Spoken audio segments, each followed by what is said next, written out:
I remember we used to sneak into movie theaters. Oh man. And I remember one time for Die Hard. What is it? Four. That with Vengeance, the one after that, when he came back. Four. Okay, that was 4, right? Yeah, because Die Hard with Vengeance is 3. Yeah. So the fourth one, bro, we snuck in. Yo, like 20 of us snuck in, and we saw people sitting on the aisle. And we didn't know we were the guys. We were like, oh shit. And people had to sit where you walk down the steps, bro. We were fucking dying laughing. This foul, bro. And I just feel bad. And I'm like, damn. Like, But you wasn't giving up. I wasn't getting up. You had to bring, then that's admitting you did something wrong. You had to Like, bring, bro, I don't know what y'all talking about. I bought my shit. I'm fucking here. Maybe they snuck in. What you mean? My ticket's right here. Hold on. Does this Hold run? on. You just hold on. It's right. Hold on. Give him a piece of gum. Yo. Just run. You fake looking for 10 minutes. Yeah. Hold on. Hoping these dudes just leave you alone and my shit. My shit dropped, bro. I bought it right outside. I dropped my shit. I threw my shit out. Like what? Yo, I didn't know you was gonna come up in here harassing me.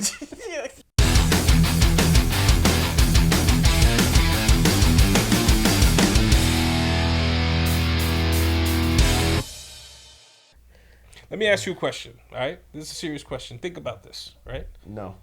Okay. Right. So, if there was a classic movie, right? Like a movie that take a Dog Day Afternoon or a Scarface, you know, Attica. whatever, you know, like any of your favorite films, right? And let's say the Angelica Theater says we're doing a special screening. This is the 30th anniversary of Scarface. You know, let's go. We're going to watch this movie. It's screened in like a new type of screening room and, you know, beautiful presentation, right? But you go to watch the movie and you're like, these scenes didn't happen in this order. Like, why? It's like a new edit? Yeah, like there's a new edit. They didn't tell you that part though. Like, listen, this is the anniversary of this movie's release, but this is the version that we want to give you, right? Like, well, how would you feel about that?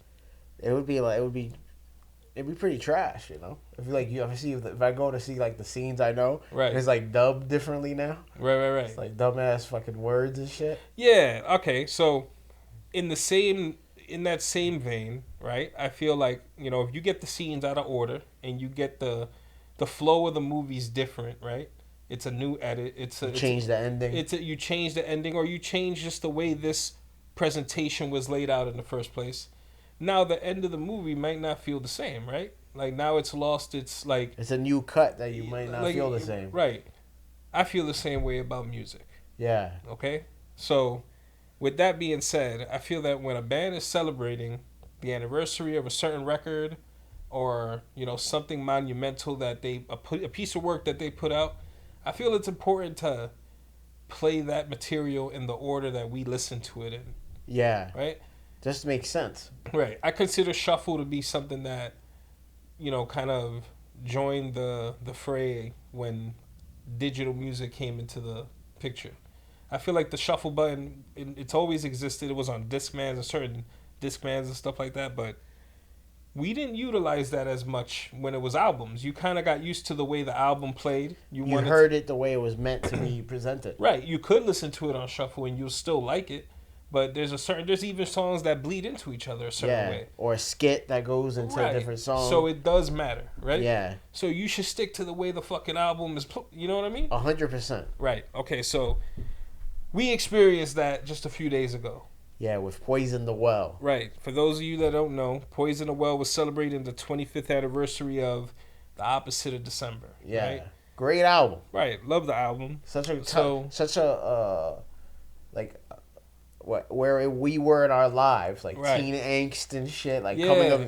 coming up with that album and shit. Yeah. Like it came out at a time where you were kind of like a transition musically, like us getting into different types of music. Yeah. And just like getting into new situations in life as young teenagers. Great representation of those years of metalcore and shit like that. Yeah, that's and post-hardcore shit. Right.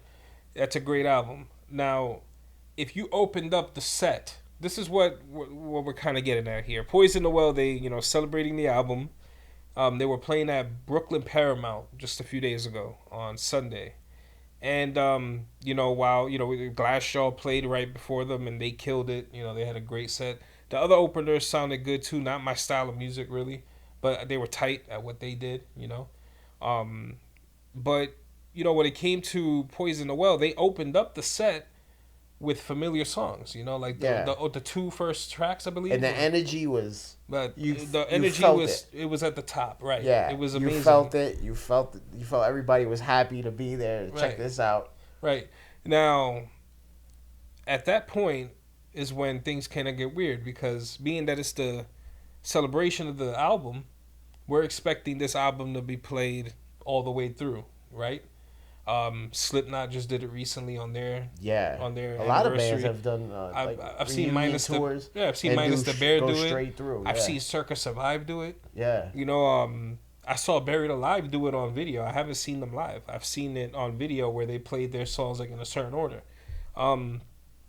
No, they just started like throwing in new songs and like more later songs and like stuff off of Tears from the Red and is it Tears or Tears from the Red? I think it's Tears from the Red. Tears from the Red, yeah. That's how much I gave a shit about that album.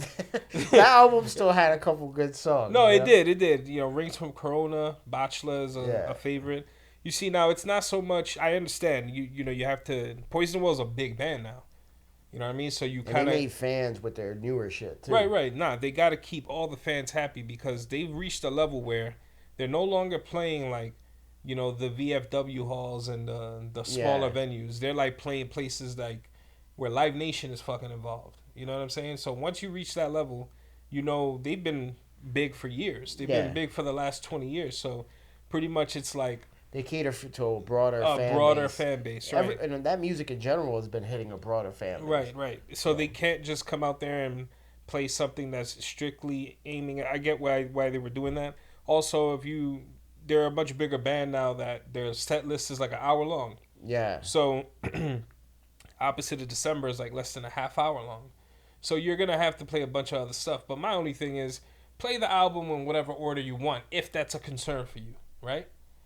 But at least play the album. Yeah, you got to play it all through. Give us everything. I prefer you play it all the way through. You know what I mean? Some people I was vocal about it. I made a post on it on social media or whatever. And some people were like, yeah, they kind of had to do that because some of their bigger songs like Nerdy, once people hear that, they're going to leave. And I don't believe that. No. I don't believe that. I don't think anybody stood for that whole. They were there because Nerdy's not even their best fucking song. Like, we need to get off Nerdy's sack real quick. Like, chill with that shit, yo. Like, stop making that band just about Nerdy. That band is way bigger than that. Like, they're way better than that. That song is actually the skip. That's the snack song. It became too much of that. Yeah, like, it's good to hear, but, like, come on, bro. That's, like, it's not their best song. Like, I get the message and everything, but it's like, it's become kind of like a goofy thing to do. You know what I mean? They're kind of making the band sound like that's all they got. Yeah, and you save that for the end? Yeah, like that. Yeah, I'm not, that's not really, I'm sorry, and after me, who was there to see Opposite of December be played straight through, I'm like, oh, this is gonna be dope. Yeah, nah. So, I'm gonna see a lot of old school friends. They brought so many people back from back in that time. We saw a lot of old faces we haven't seen in a long time. Yeah, man. Like it really caught up with people. Like it felt cool. Everybody expected that, and I'm just gonna be clear. Like, this is no hate to Poison the Well. Like, they don't give a shit what the fuck we're saying anyway. But I'm saying, like, there's no hate. Those dudes are mad talented and. We went, like, we bought tickets way in advance because we were looking forward to it. Nah, but still, I could criticize. But criticizing is still like, what the fuck? It's kind of like, it's become a thing where you can't really say anything about anything anymore, and that kind of shit. People say crazy shit. Yeah, bro. We can say whatever the fuck we want. Yeah, like for me, it's very simple. Like, that album, when you heard it, it flowed a certain way. You know what I mean? Like, it flowed a certain way. The track order matters. So to play everything out of order and then change the momentum. Like, you could have played the whole album through and then do whatever you want. Give people all the extras. You could have made it just face it up front. Like, Opposite of December is done, but we have a half hour to go, so we're going to give, like, you could play with the crowd and, like, tell them, like, yo, the whole album's, thank you, that's Opposite of December. We appreciate you all. Now, this is the rest of Poison the Well. And it'll get people amped, like, oh, it's not over. They're giving us the extras. People appreciate that. Yeah, but, like, rearranging it in a way where it's like, bro, that music don't sound nothing alike. Like, Artist Rendering Me and all those songs don't sound anything like the shit that came out 2-3 albums later. Like, and then another thing, right? I get how like, because we've played in a band, and if you don't practice for a while, you get sloppy with certain things. Yeah. But I felt like all their later stuff sounded so crispy compared to the older stuff. The stuff that they were on tour for. Yeah, like it sounded. Yeah, like they were. It sounded like the prior, like the later stuff was prioritized over the older stuff. The older stuff that they were on tour for because of. Dude, like, it was called the opposite. It was the 25th anniversary of it. Right. It sounded a little rushed. I don't know if it was just an off night. I'm not trying to be critical here. I'm just being for real. Like, me being a drummer, like there's certain parts I really look forward to on drums. I think about the Hellfest DVD and like the way he fucking wrecked that set. And I was like one of your favorite drummers to watch. Yeah, I loved watching that set. Like, it was fucking great. At the time, I wasn't even a drummer yet. I was just really playing with the idea of like, damn, I want to play drums, and like watching what makes what sound, and watching that dude and like other new metal drummers and shit play. And man, there were some parts that just weren't there. There were parts that were just missing entirely, and I was like, shit, what the fuck's going on? Like, why is that? I don't know if it was just kind of simplified for, maybe reasons, maybe they didn't practice the songs or, whatever. I can't really think of a reason, but it definitely sounded different. I was surprised by that. Like, the older stuff. The older stuff didn't sound as tight as the newer stuff. And I'm sorry, if I'm going to see, like, your old shit, and you're playing shit that hasn't even dropped yet, I'm just not into it. Like, yeah. And you could feel, it takes the air out the room. Yeah, it was different. It definitely, and I get it. Like, a lot of people, I get it with age and shit. Just like the music we wrote at the time, I look at it with eyes like that too. We all kind of look back at our stuff that we wrote in the past. And since we've changed and evolved, we have different attachments to what we were doing at the time. Especially with art, right? Because art is, if you're using some art at the time, maybe it's expressing like some deeper feelings that you were feeling at the time. Right. And you changed, dogs, in 25 years. So you probably look at that shit like, yo, this is bullshit, bro. I don't know if I can be talking about this. Yeah. So I know there's that like reverence to it sometimes where you feel. Yeah. But as fans, we're there to see that. Yeah. That's what we're here to see. Yeah, like we don't want the remix, bro. Yeah, and it's like don't do that tour. Yeah. And say that's the tour, and then don't just give us that shit straight through. Yeah. And just bang it out, bro. Yeah, no, that was surprising. I'm actually a little ashamed of myself for not seeing it coming. Yeah. Because I had seen some videos from other shows, and I was just kind of like, I guess my brain told me to not pay attention and like hoping that they weren't gonna do that silly shit, and they did that silly shit. Yeah. Like, damn, bro. Like, it took the momentum out. Like, you're waiting to hear the songs in a certain way, and it was just kind of, it was weak, honestly, for me. But I will say, Glassjaw. Them boys went up there and got busy, bro. Yeah, and I don't even, I'm not even a Glassjaw fan like that. Yeah. I never got into them like that. Like, when we heard them very early on, but that album didn't do for, like, myself, like, what it did for so many people at that time. Yeah, like, it hit a different pocket, and we were just kind of like, well, when that album was hitting this area, we were kind of deviating a different way, more like, I guess, like thrashy or traditional hardcore sound and stuff. Yeah. Like, I don't know, we just missed that album. It just didn't. I had the songs. I had access to it. And all our friends loved it. We've heard it for years. Yeah. But I'm not one of those fake motherfuckers that goes, I'm a fan. Yeah. Because I didn't listen to the album. Yeah, I've heard that. I knew a lot of those. I knew more lyrics to the songs. I knew more songs than Poison the Well. Yeah. Who I was there to see. Because Poison the Well plays so much new shit. Yeah. Like, stuff they played stuff that I've only heard in videos. I was like, damn, they're playing this shit right now? Like, I don't want to hear this shit, man. But they sounded crispy. I was like, oh, shit, all right, this is dope. Glassjaw was on point, man. Glassjaw was pretty cool, man. They went up there and had fun. You could tell. Like, they went up there, they didn't really say much. They played their music, and they were out. Yeah. And it was always like, because I know, like, that's such an emotional album for a lot of people. Yeah. So it's one of those things where I almost go, like, it's funny sometimes. It's like, oh, this is going to put people in this feels. But it doesn't do that for me, so I get to look around. Yeah. And you see people, really, I'm like, all right, they feeling that Speaking of which, just to remind us for later, we have to watch A friend that we went to the show with mentioned Albert. He mentioned the Circus Survive set, something about their last show. Yeah. That apparently, I don't know what happened with it. I don't know if it was tight or not. I can't remember.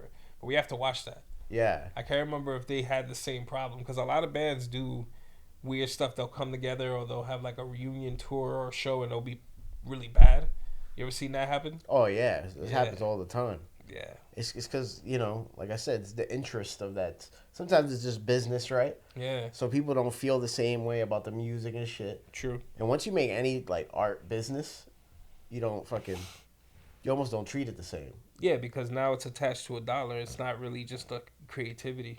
Yeah. And you're not getting paid by just the satisfaction of putting the music out anymore. No. Now you've been playing the music for the last 10, 15 years. Yeah. It's become a business, a transactional thing. No matter what, because you're attached to those songs. Like, you ever think of dudes like Slayer? Like, they can never not play Rain and Blood. They've got to be. They played that shit. I wonder what's the record on how many times they played Rain and Blood. What do you think Slayer would do if they were asked to play like God Hates Us All 20th anniversary? That which probably happened. I don't know. They play so many. They're probably on tour right now. They're doing one more show at some like big ass like stadium or arena. Yeah. Yeah, at a stadium actually. So they're back for another one. Yeah, because they left again. Yeah, they're doing this one. Apparently, it's crazy ass bands too. Really? Yeah, it's like dope ass bands. I forget who's on it, but I remember when I saw the lineup, I went, "Oh shit!" Damn. But Slayer's on it. You remember when we saw Slayer? Yeah, we saw them at Hammerstein, right? Nah, that was Roseland. You saw, yeah. Saw them at the Roseland Ballroom, and that shit was off, bro. Like, it was such an ill time, because even 45 minutes before Slayer goes on, for anybody who hasn't been to a Slayer show, anybody else could probably tell you this is true. I've only seen them once, and it was that time. And it was 45 minutes before they even went on stage. Already, it was... And the mosh pit was already wide open. Motherfuckers were getting carried out. You're already there, like... And then it's like slam dance pit. Yeah. So you just... Nah, but it's dangerous. Like, it's a lot of elbows and kneecaps. Like, that shit is... that shit goes off. That's the scariest shit. All the hardcore pits you could talk about. You could talk about Sound and Fury. This is hardcore. You could talk about any New York venue in any era. That shit was not as dangerous as a Slayer pit. Yes, it was. A Slayer pit is so reckless because there's people the size of refrigerators just wilding out. Just throwing their body in every direction with no regard for life. At every age group, you got baby boomers in there. Oh, you got Gen Z, you got Gen X. I seen you got millennials. We went to that show with a dude named Chris, and the last time I saw him that night was him getting carried out. Like, couldn't breathe. He had an asthma attack while he was like in. I'm not laughing at him having a fucking asthma attack, but yeah, he couldn't breathe. He couldn't breathe. No, he couldn't. He got carried out, and they put him in an oxygen mask. Yeah. And I remember seeing him being taken out. Like, holy shit! Like, this dude is fucked up. He loved it. Like, I saw him like 2 days later. He was like, "Dude, that show was so sick." Yeah, I had such a good time. Nah, you know what's funny? I was supposed to see Slayer again. Where? But I never made it to the end of the show. Oh. It was like, wasn't it Hatebreed? Who played? It was another. No, it was God Forbid, Hatebreed, and who else was supposed to play that show? Oh, I know who you're talking about. It was Hatebreed, God Forbid, and fuck, who headlined that? I can't remember. It was a big headliner. For some reason, I thought it was Slayer, but that doesn't sound right. Nah, they right. didn't play there. We didn't see them there. Damn, who was that? Bro. All I know is I didn't make it because somebody aimed for me and I don't never know who it was, or it was a fucking random like schmo doing that bullshit I just described. Yeah. And I fell victim to it. All I know is that I woke up and nothing was anything. Yo, you were really concussed. I was fucked up, son. And, like, I remember being like, huh? Because the shit you were saying just didn't make sense. I'm like, wow, I was lost. Yo, I had a straight concussion. Somebody hit me. All I know is that I fell to the ground. I don't know how I got back up. I don't know if I was helped. I don't know shit. This is like early. This is 2001 or some shit. Yo, all I know is that I walk over to my boys. They're standing there and they're watching God Forbid. But I don't know who the fuck that is. Like, I know who that is. But when I got knocked out, I forgot entirely. So I'm looking at the stage like, and I look. Yo, that's scary, bro. That's the scary. That shit really happened, bro. That shit really happened to me. Yeah. That's the scary shit because I tap Mario and I go, "Yo, who is this?" And I'm like, what? And he goes, "What?" And I'm like, "Yo, who is this?" And he's like, "God forbid." And I'm like, "Yo, I'm bugging the fuck out." I literally said that. I was like, "Yo, Yeah. I'm bugging the fuck out." God forbid gets off stage. We go to the like lobby area of Irving, like near the merch and shit, and I look fucked up, and my boy Lou goes, yo, Jose, you all right? Like, you look fucked up, man. And I'm like, yo, I don't know. Yo, I'm bugging out. Like, my head feels crazy. And he's like, yo, there's some EMS dudes over there. You should walk over to them. And I walk over to them like a fucking robot. Like, I just walked over to them, like, and they must be so used to this shit that they seen me and they immediately knew something was up. Yeah. They just put a flashlight in my eye, told me to follow, whatever. They were like, all right, you have a concussion. Let's get in the ambulance. And they took me to the fucking they put me in the ambulance, took me to the hospital where I'm just fucking like trying to regain like my brain. Like, it felt crazy. And then I see another dude get fucking pulled in on an oxygen mask. And I look at him. Same dude. He came from the same show. But I look at him and he goes like this to me as he's getting rolled out. And I'm like, what the fuck? Like, yo. And then my boys picked me up at the show and that was it. My mom knew. Like, my mom was bugging out thinking like, you're working with the devil. You're dealing with them con esos blancos allá. Peleando con esos blancos. Ellos me dijeron que estaban peleando. Like, yo, that's not what I was doing, man. I wasn't fighting at it was dancing. Yeah. Bro, that's funny that shit really happened. Well, what band was headlined? You know what? I think it was during God Forbid and then Hatebreed headlined. Yeah, but who the fuck else played this show? There was like two other bands. I don't remember who. Damn. But it was definitely Hatebreed headlining. Yeah. Yeah, when they released that album Perseverance. Yeah. I remember that. Perseverance. That was our like third time seeing Hatebreed. Yeah. Dude getting knocked out there. That's scary, bro. Yeah, man. It's pretty funny in hindsight. It was funny then. I laughed about that shit like a few hours later because it was just such a stupid situation. Is there any other bands from like that era that you would want to see do like a reunion that you would think be worthy? A reunion album, like tour type deal? Yeah. Like Seven Angels, Seven Plagues would be cool. Oh yeah, but you see, that's another thing. We seen them, and they did that. They played it in that order. As far as I remember, they played it in album order, even down to the sample. Remember the piano was playing, like they played the sample, and everybody was hugging and shit. That was a moment. But I guess I don't know. I really can't say. There's a lot. There's a lot of bands. Like a big one would probably be Hatebreed. Yeah. You know, like Satisfaction. Did they do that already? They've done that a few times. Yeah. I think they've done that. I could be wrong. They could do that shit every 5 years. They could do that every show. Like, it don't matter. Yeah, it's true. Yeah. If they played that tomorrow, I'd go. Yeah, Hatebreed they be fucking like playing old shit. Like under the knife shit? Yeah, they be playing old shit sometimes. I respect that. I don't know. Maybe Bleeding Through. That Dust to Ashes album. Yeah. Or Portrait of the Goddess. 18 Visions, maybe. Bury Your Dead. You Had Me at Hello. Front to back would be fire to see. Bury Your Dead on that album. Yeah. It should just be like a good album tour. Like 3 bands, they all play classic albums. Yo. That shit would be huge. Yeah, just name the fest like Every Time I Die, Last Night in Town.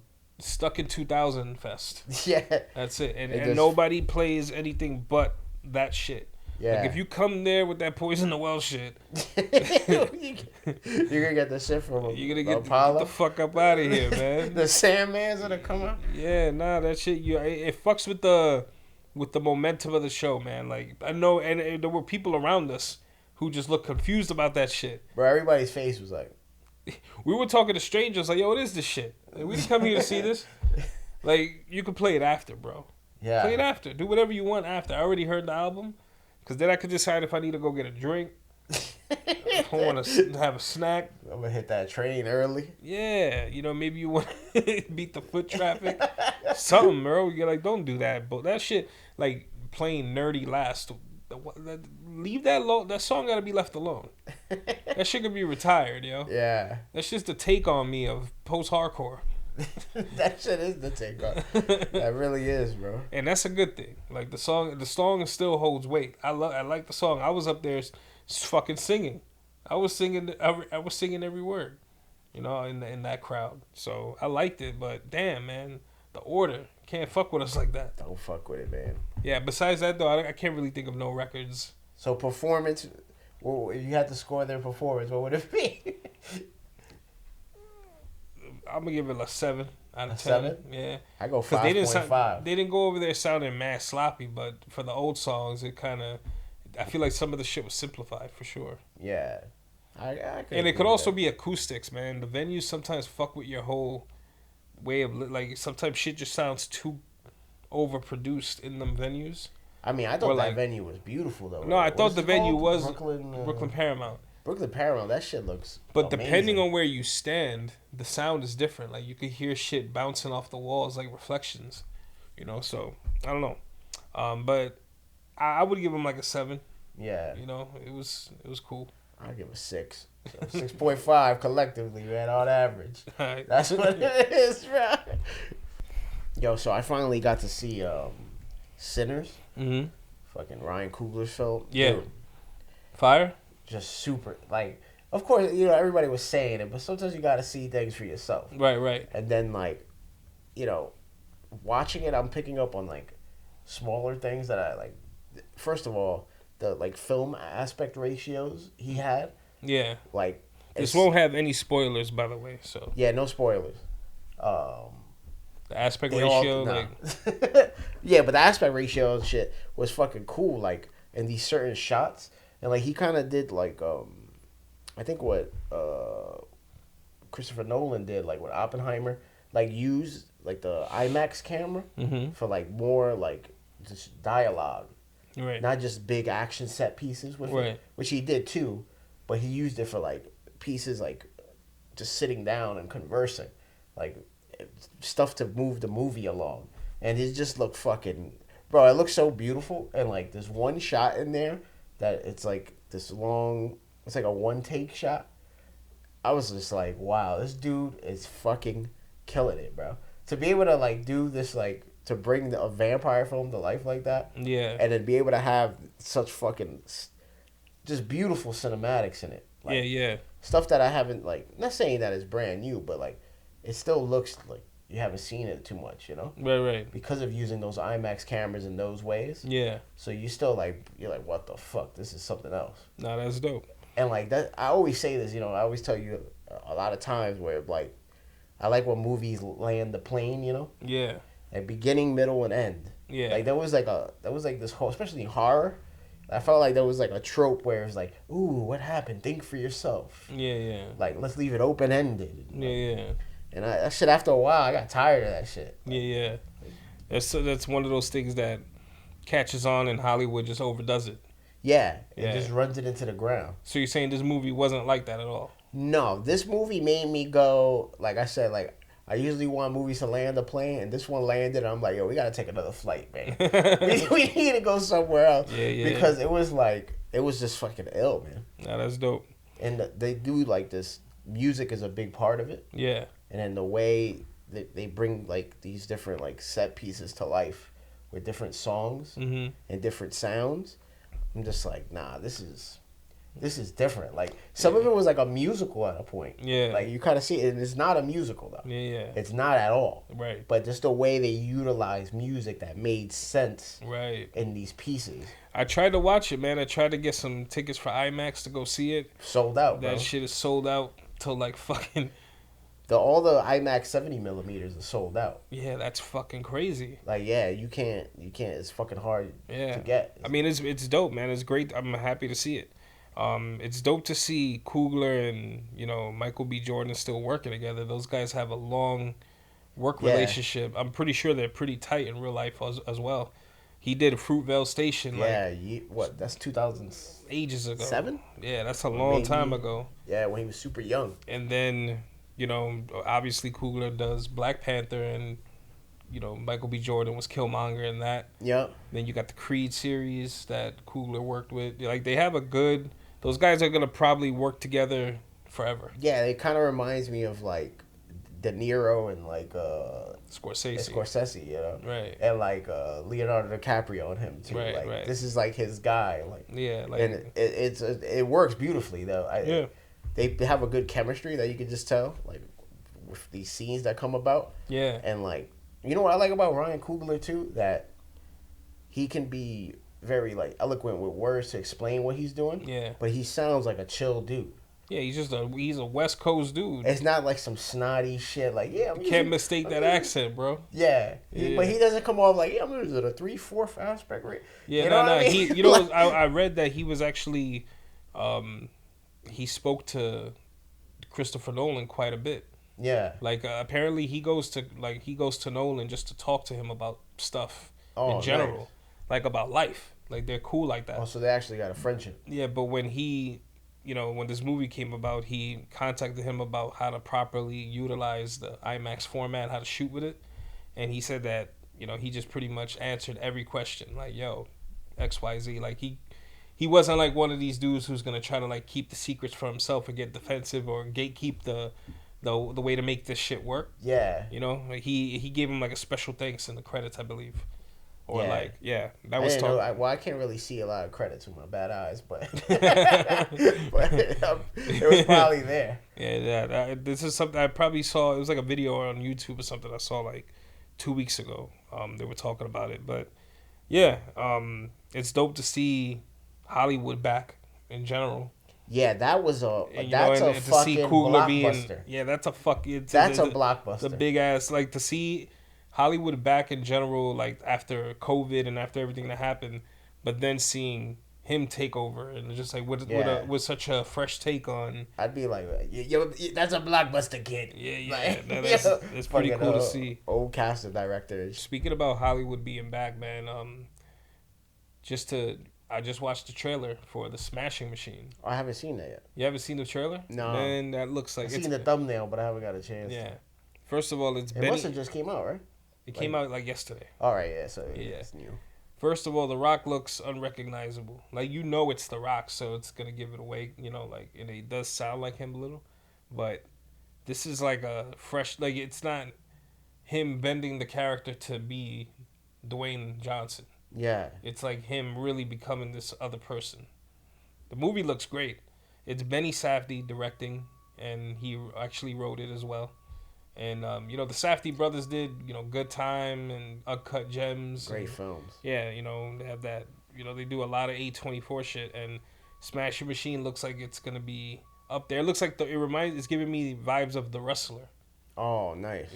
Mickey Rourke? Yeah. Yeah. It's Darren Aronofsky, right? Yeah. Aronofsky. It's giving me those types of vibes. Like, they're showing you this guy's life and, like, every part of him, every side of him, and also showing you, like, the struggles.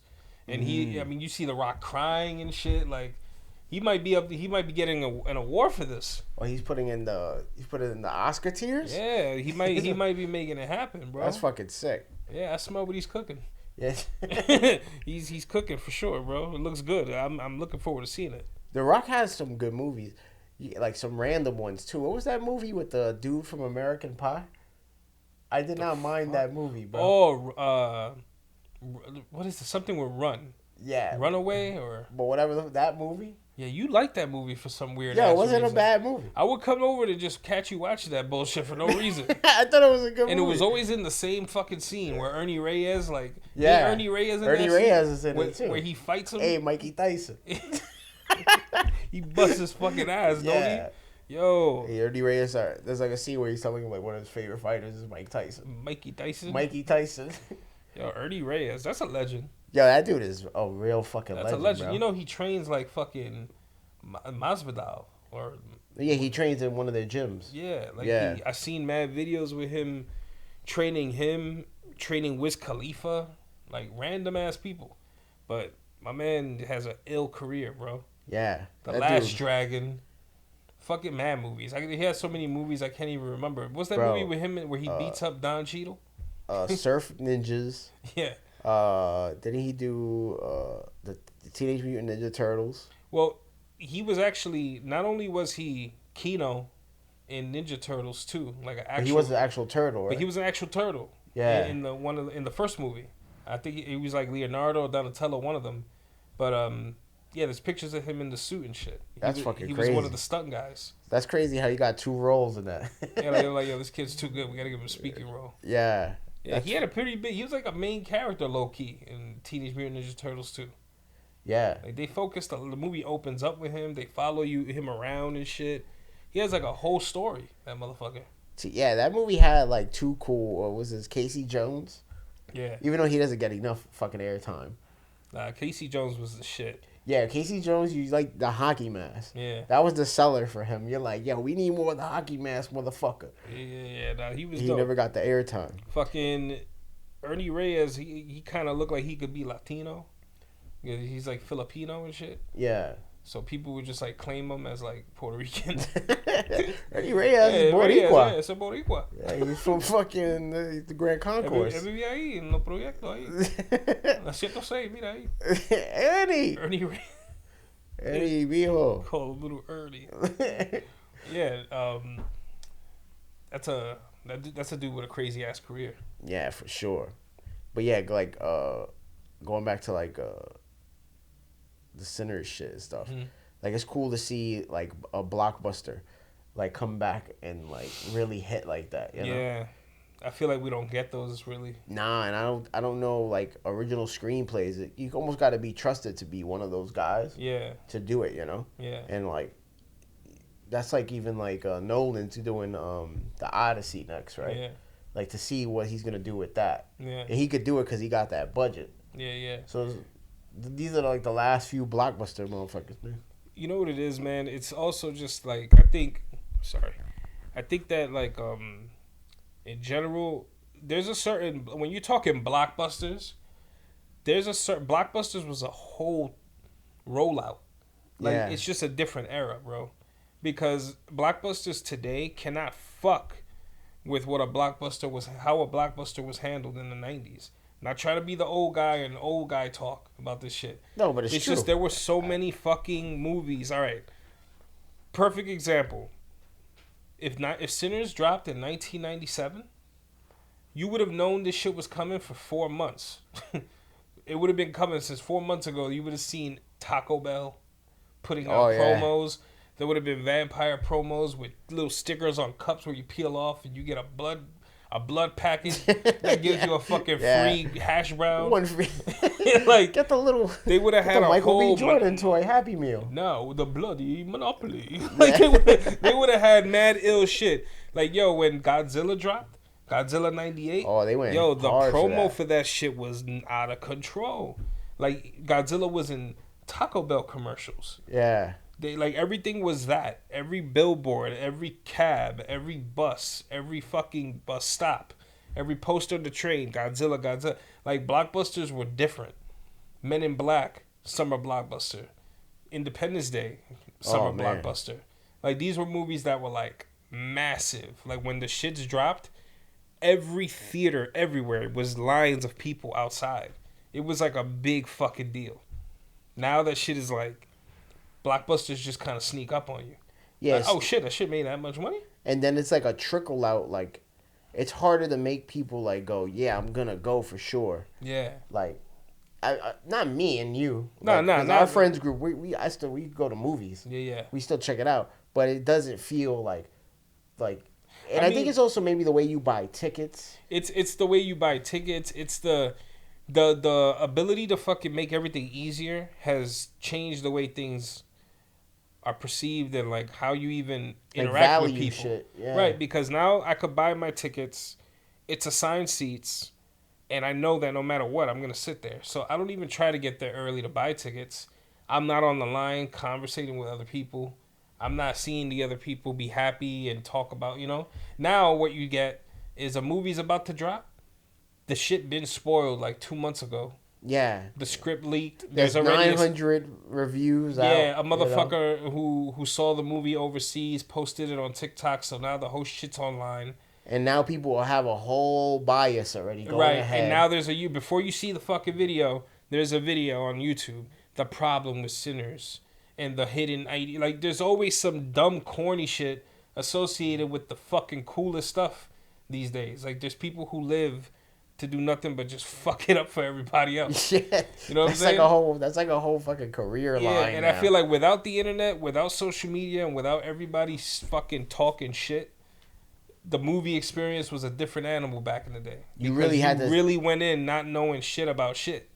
And there was only a couple like review guys, right? Like Siskel and Ebert was good. Yeah. You had, and some of their shit was awesome back in the day too. Yeah. That you'd go, actually, I enjoyed that, man. What you fucking? Yeah. They kept it real for their own reasons. It was two guys. It wasn't 2 million people under one fucking video, one 30-second clip.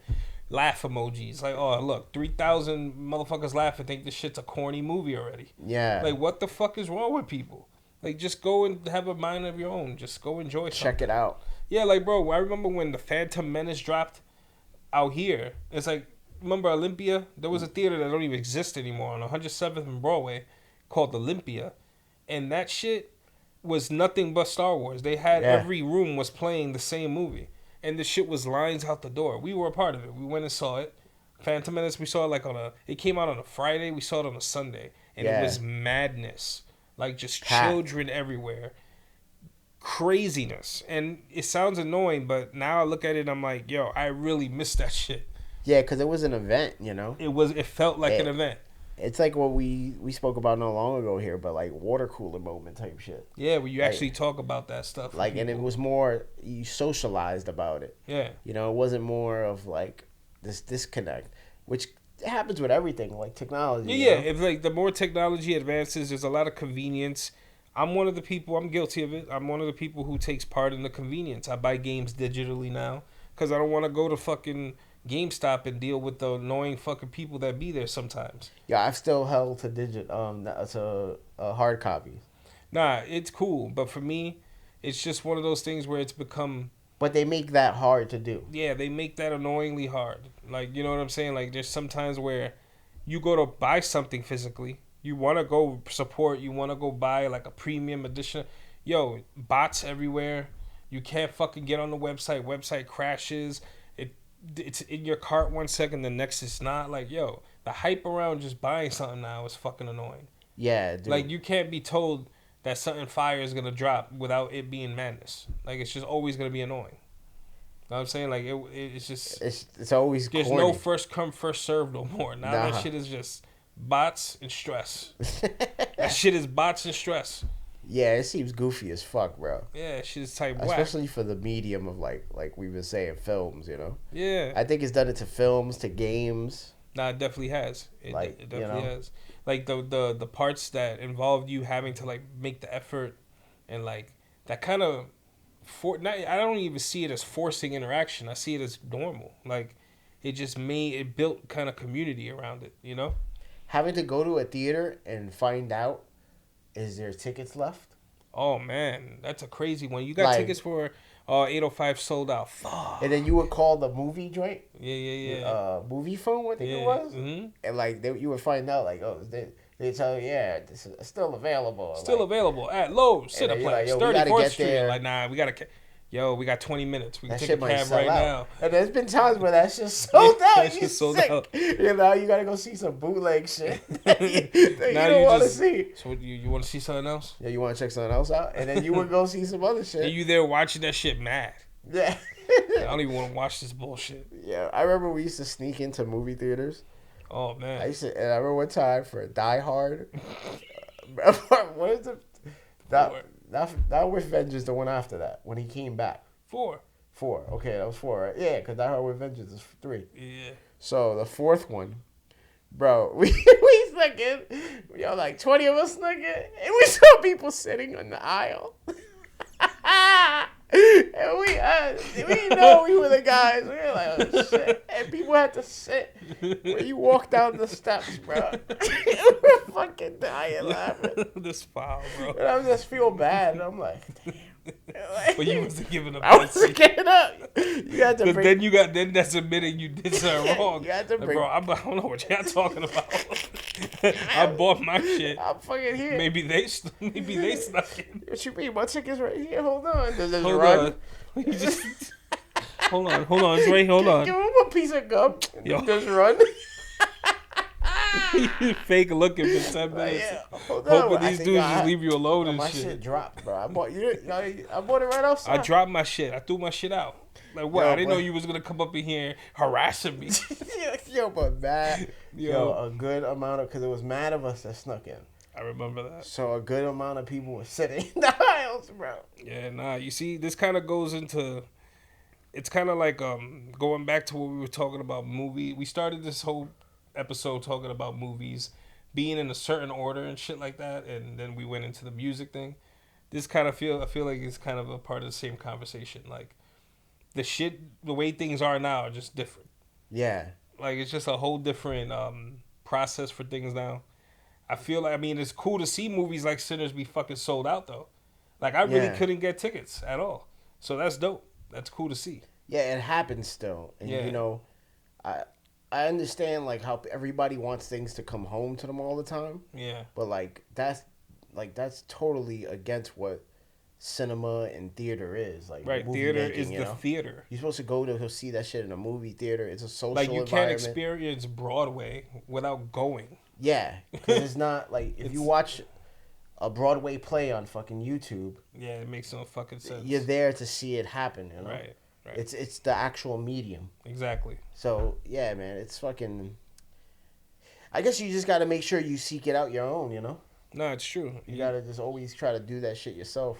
Yeah, you got to make sure you play shit in the right order. Yeah, oh, yeah, play for You know what sure. I'm saying? Just play it in the album order. That's it. That's the gist of that. Just play the shit the way we want to hear it. Fuck all that other shit. Give people what they want. Yeah, like You know? we're the people. Yeah, just give them what they I want, pay good money. It's a Sunday night, my brother. and don't be mad of your own creation. I wanted to be tired at the end of the set. You know what I'm Yeah. saying? Instead, I was just tired of standing there. Yeah, I started thinking about my feet during your new song. My lower back hurt. I'm like, damn, It I'm was too kind old of to be. hot. I was like, damn. I'm Man. too old to be standing here in this fucking amphitheater. Fuck that. But before we get out of here, bro, I gotta tell you, you might have missed it, but there was this like boxing match Mhm. with these two British boxers. Yeah, I remember you talking about this. Yeah, You were anticipating it coming up, dude, like, so they're not like Chris Eubanks Jr., right? right? So the son of Chris Eubanks, who's like a legend over there, bro. Like this dude, even to this day, you've probably seen a lot of his interviews. Yeah, He's mad, like properly spoken. yeah. And he just uses like dope English to explain shit. He'll just properly bust your ass. Yeah, and then he can just like. His hands as nice as his vocabulary. Yeah, exactly. His hands are equal to his vocabulary, bro. Word. So this dude will fucking piece you up and then tell you what the hand Tell you, destruction give meant you the correct poetically, spelling bro. of your injuries. Yeah, yo, fucking killer. But his son, right, who's like, I think he's 35 or 36. You know, he was fighting Connor Benn, which was Connor Benn and Chris Eubanks. When in the early 90s, they were rivals. Right. So they had their fights. I think in 1990, and then maybe 91. It was like late 80s, early 90s. Okay. So their sons, finally been talking shit back and forth for years because they're both professionals. Mm-hmm. And then they had the fight. And like everybody was anticipating it because Chris Eubanks, he didn't speak to his pops for like the last I think year or something. They've been going through family turmoil. Right. And then Chris Eubanks is like explaining why he shouldn't be going down in weight because he had to take like a weight clause to fight Connor Benn, the smaller guy. Yeah. So he's like, no, like you're doing it wrong. You're supposed to fight guys your size. Like, don't even challenge somebody below you. Go above, Right. And like, so he's like super honorable, and they had all these disagreements, and like, they lost their brother and shit. So nobody knew that his pops was gonna be there at the fight. Oh wow. And then his pop showed up with him. Ooh. So it was like a crazy explosion for like Wow. everybody was like, "Oh shit, they're back!" And his Yeah. pops was like, "Yo, fuck it, we." They pulled the WWE moment. They totally pulled the WWE moment, bro. They really pulled the WWE Oh my moment. God. Oh my God! It's Chris Eubanks. It's Chris Eubanks. It's senior. Chris Eubanks is here. Yeah, bro. They totally did that shit. That's funny. And then what That's was dope. cool? That's dope. For like, it came to that moment. I was like, yo, fuck the beef. You got to be here. Yeah, you got to because be in my corner for this. the sons' rivalry makes sense because of what the fathers laid ground for. Right. You know, they're This is some real Drago Rocky shit. totally real fucking like Creed, Apollo Creed, Rocky shit, yo. Rocky Balboa shit, bro. And it's it comes to fruition, and like everybody's worried because like Chris Eubanks in the boxing world, he's a little older now. I think like I said, he's 35, 36. Yeah. You're on your way out at that time. Yeah. You know? Not every fighter could go into their 40s. Right. You know, fighting fucking super professionals. And then Connor Benn, he's not like the best at his weight class either. Right. He's good, but you know, none of these guys are like undisputed champions and shit like that. Yeah. But bro, they went in there and had one of the best fights I've ever seen in boxing. Slugfest. Bro, they went at it. Like there was skill for a few rounds. Yeah. And they both showed that they understood like, you know, how to throw a jab and fucking, you know, and move around the ring a little bit, timing and shit on both of them, body work. But then at a certain point they were like, nah, fuck this. It was just head down and just, yo, I'm talking about wailing, bro. And they went all 12 rounds. Everybody was you know, Chris Eubanks thought he was gonna just fucking obliterate the smaller guy. Yeah. Even though he was weight drained, he was like, I'm still gonna fucking wash him. Yeah. And then Connor Benn, the smaller guy, he broke Chris Eubanks' jaw in the fight. Wow. So he finished the fight with a broken jaw. Shit. The little dude, he caught him with a fucking left that was just mean. Boom! Yeah. and his jaw was broken. And he still kept going. So, yo, bro, they had this fight, and it's like... It's impressive. I was watching that, and it's like a fight that, like, you feel so, like... Because you understand the story and shit, if you follow boxing and shit, and you're like, holy shit, this is like some real deal history-making moment. Yeah. And it paid off. Right. Sometimes you get to that moment, and So who took the fight? Chris Eubanks won. He Okay. won of the cards. I thought it might have been closer by one round. Yeah. But he won. He won it. The bigger guy won. But Connor Benn, that's one of those things that night, he got that L on his record. Yeah. But he did not lose to the world, bro. Yeah, nah, he went in there and rep. Yeah, because he went in there, it was war. It was a slugfest. Yo, and I'm like, that shit lived. That's a movie one day needs to be made of those fathers and sons, because it really was a cherry on top. And I'm like, and seeing that, I go, you know, you want to see that from all the other boxers. Like, yo, sometimes go in there and, yo, fuck being careful, really fight. yeah, like, yo, sometimes, like, that's one of those things that, of course, you get into that whole realm of, like, oh, but I don't want to hurt my brain for you. I get that. But there's only a select, the guys that get, like, the most, like, you know, like, reverence in the ring were the people that were willing to, like, that really would go fucking balls to the wall for it. Like, yo, fuck it. I don't just want to win on points. I want to beat you. Yeah, like I want the world to know it's obvious. Yeah, like, you lost. There's no questions no here. Technicalities. I came to watch that. Yeah. Every fighter like that, the world loves them. Yeah. And it's like, I get it. You want to protect yourself and shit like that. Yeah, it's more than that. Like, we get the sport of boxing is more than just beating up. You gotta. It's a mind game. It's a dance. You know what I'm saying? But sometimes you really go in there to see somebody get fucking. That's why people watch full contact sports. Yeah, because you want to see somebody. You want to see the collision. Fucking L. Yeah. You don't want to see a decision, even in full contact. Even when it's by decision, that shit is. It's obvious somebody fucking lost. Yeah. You know what I'm saying? It's pretty obvious who either they both lost or someone got significantly washed. It's rare that you see two people look clean at the end of a fight. No. Like in boxing, that could happen in boxing. Boxing, you could go a full 12 rounds and you'll have two guys who look pretty fresh. Yeah. You know what I'm Maybe saying? a little reddening around the it's face. And it's just like, what happened? Oh, you got jabbed a couple times? Yeah. Like some shit. Yeah. You know, so I get why people would sometimes want to see like a real fucking, you know, a real battle. Yeah, that was a very fan friendly fight to Right. end that whole arc of a story. Yeah. That's one of the best sports. Like that's gonna be a 30 for 30 Yeah. very soon. Like, Right. It has to be. Yeah. Because in a 2-part 30 for 30 series. Yeah. Father and sons, bro. Yeah. It makes fucking sense. It was just so fucking good. And boxing right now is on fire, bro. Yeah. Even though this is Got some more fights coming up, right? Like next Yeah, weekend this whole weekend weekend. coming up. yeah, like yesterday was Ryan Garcia versus Rolly Romero. Right. Devin Haney and Teofimo Lopez. Then tonight is Canelo Alvarez Mhm. and William Skoll. And then tomorrow is Naoya Inoue from Right. Japan, the monster. Mhm. Bro.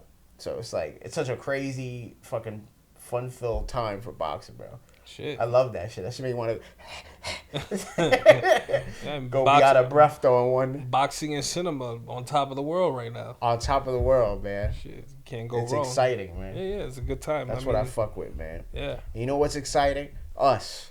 Right. And you need to be watching more of us, man. This is just another week, man. We were just catching it up. We got a lot more cool shit coming. Yes, A couple sir. guests coming on soon. Yep. And more sketches. Yep. So please pay attention. Like, share, subscribe, do all what you do. And we appreciate your time, man. I'm Mario Benitez. I'm Jose Ortiz. See y'all later.